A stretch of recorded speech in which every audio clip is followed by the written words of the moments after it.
Hello friends, DR.R के talks के इस एपिसोड में आपका स्वागत है। जैसा कि आपको विदित है, पिछली बार की वीडियो में हमने भूख बढ़ाने वाले हार्मोन ग्रेलिन के बारे में जाना था। इस बार की वीडियो पर जानेंगे कि भूख को कम करने वाला हार्मोन वो है लेप्टिन। इसके बारे में जानेंगे और ये भी जानेंगे इसको कैसे बढ़ाया जाए।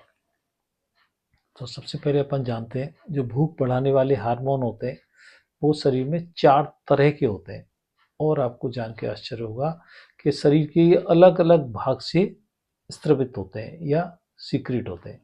तो सबसे पहले नंबर पर है ग्रेलिन हार्मोन, जो पेट के अंदर आमाशय है वहाँ बनता है। दूसरा हार्मोन है लेप्टिन, जिसके बारे में आज अपन जानेंगे। वो अपने फैट टिश्यू या एडिपोज टिश्यू है, चर्बी है शरीर में, उससे बनता है।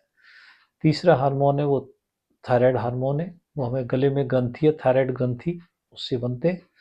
और चौथा हार्मोन होता है कॉर्टिसोल, वो बनता है पेट के अंदर एड्रिनल ग्लैंड में, एड्रिनल कॉर्टेक्स होता है, उससे बनता है। ये चारों मिलके एक जटिल प्रक्रिया के तहत हमारी भूख को नियंत्रित करते हैं। इसके बारे में आज अपन जान रहे हैं। तो सबसे पहले जो लेप्टिन है, ये सन 1994 में ही इसको खोजा गया। सन 1994 में ही इसको खोजा गया और उसके बाद ही इसके काम और फंक्शन के बारे में पता लगा। जो लेप्टिन है वो अपनी चर्बी है या एडिपोज टिश्यू है उसमें बनता है और बहुत कम मात्रा में अपनी आंतों में भी बनता है। फिर ये अपने दिमाग के अंदर जाके एक्शन करता है। तो अपने दिमाग में जो हाइपोथैलेमस पार्ट है उसमें आर्क्यूट न्यूक्लियस होता है, उसमें सेटाइटी सेंटर होते हैं, वहाँ पे ये काम करते हैं, उसको सिग्नल भेजते हैं कि पेट के अंदर भूख की मात्रा है उसको कम करो, और शरीर में चर्बी की मात्रा अब ज़्यादा हो गई है, खाना अब अपन को कम खाना चाहिए।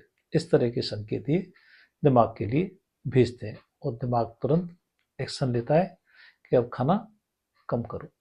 लेकिन आपको जान के आश्चर्य होगा, जैसे हमारे शरीर में इंसुलिन रेजिस्टेंस हो जाता है वैसे ही लेप्टिन के लिए भी रेजिस्टेंस हो जाता है। जैसे किसी का शरीर मान लो मोटापा हो जाता है, किसी को मोटापा हो जाता है, शरीर मोटा हो जाता है या ओबेसिटी हो जाती है, तो धीरे धीरे करके दिमाग इस लेप्टिन के जो आदेश को या संकेत को मानना बंद कर देता है या कम कर देता है। इसी को अपन लेप्टिन रेजिस्टेंस कहते हैं। आज अपन ऐसे मेजर्स जानेंगे, ऐसे खाने जानेंगे, ऐसे उपाय जानेंगे जिससे हमारा लेप्टिन सही काम करने लगे, मतलब शरीर में मोटापा कम होने लगेगा। ऐसे ऐसे उपाय के बारे में अपन जानेंगे। कैसे लेप्टिन काम करता है हमारे शरीर में या क्या काम करता है, सबसे पहले ये जानना जरूरी है। तो हमारा जो शरीर है उसके लिए लेप्टिन कई तरह के काम करता है, पर जो मुख्य मुख्य काम वो ये है। सबसे पहले हमारी भूख को कम करता है। दूसरा एक इम्पोर्टेंट इसका काम है, जो शरीर में चर्बी है उसको बर्न करने में भी सहायक है, मतलब चर्बी को कम करने में भी ये सहायक होता है। तीसरा हमारे जो प्रजनन तंत्र है या रिप्रोडक्शन सिस्टम है उसमें भी इसका रोल रहता है। चौथा इसका और एक काम होता है कि हमारा जो इम्यून सिस्टम है उसको भी ये अच्छा रखता है। अपन अभी जान रहे हैं कि अपन लेप्टिन है उसको कैसे बढ़ा सकते हैं। मान लो अपन लेप्टिन हमारे शरीर में बढ़ने लगेगा तो हमारे शरीर में मोटापा भी कम होने लगेगा या अपन ओबेसिटी को कंट्रोल कर सकते हैं। तो उसके लिए अपन को क्या करना होगा। तो सबसे पहले हमारी नींद है उसको पर्याप्त मात्रा में लें। 6 से 8 घंटे की नींद देना सफिशियंट रहता है। फिर उसके बाद में है एक्सरसाइज। रेगुलर एक्सरसाइज करें, कम से कम दिन में 30 मिनट एक्सरसाइज करें, उससे भी लेप्टिन का लेवल अच्छा बना रहेगा।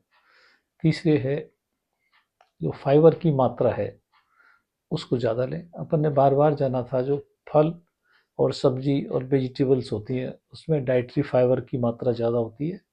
खासतौर से वेजिटेरियन खाना है या प्लांट बेस्ड खाना है उसी में ज़्यादा होता है फाइबर, तो फाइबर की मात्रा समुचित मात्रा में लें। फिर उसके बाद में जो एक्सेसिव डाइटिंग है उससे बचें। बहुत ज़्यादा उपवास करना भी परेशानी का कारण बन जाता है। फिर उसके बाद में जो कार्बोहाइड्रेट है वो कॉम्प्लेक्स टाइप के होने चाहिए। कॉम्प्लेक्स कार्बोहाइड्रेट लें, जैसे मान लो ग्लूकोज है, चीनी है, जो इमीडिएट जो शुगर है या इंस्टेंट कार्बोहाइड्रेट है या जिससे तुरंत खून में शुगर बढ़ती है, ऐसे खाने को कार्बोहाइड्रेट को नहीं लेना चाहिए। फिर प्रोटीन की मात्रा ज़्यादा लें, 1 ग्राम पर केजी पर डे के हिसाब से प्रोटीन की मात्रा लें। फिर उसके बाद में और आपको एक जान के आश्चर्य होगा कि फ्रक्टोज बेस्ड जो खाने होते हैं, मतलब चीनी की जगह बहुत सारी फ्रक्टोज को काम में लेते हैं, जैसे सोडा है, कोक है या बिस्किट्स हैं, उनमें फ्रक्टोज की मात्रा या फ्रक्टोज सिरप काम में लिया जाता है, उसको कम लें।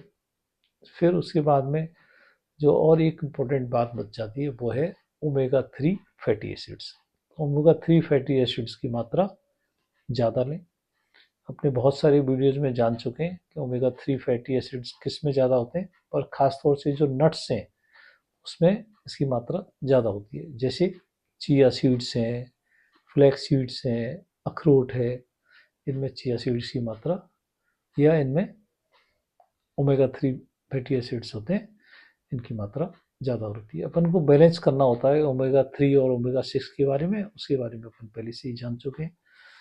ऐसा करके अपन ध्यान करते हैं कि अपन को जो लेफ्ट की मात्रा अपन कैसे सही रख सकते हैं या उसको कैसे बढ़ा सकते हैं, तो अपन अपने मोटापे को भी कंट्रोल कर सकते हैं। अपन ने जान ही लिया मोटापा 100 बीमारियों की एक तरह से जड़ है। तो अगर एक बहुत जो ज्वलंत समस्या है मोटापे की, उससे कुछ ही स्टेप से, कुछ ही मेजर्स लेने से अपन कंट्रोल कर सकते हैं। Thank you very much. Channel को कमेंट करें, लाइक करें, शेयर करें, सब्सक्राइब करें। Thank you.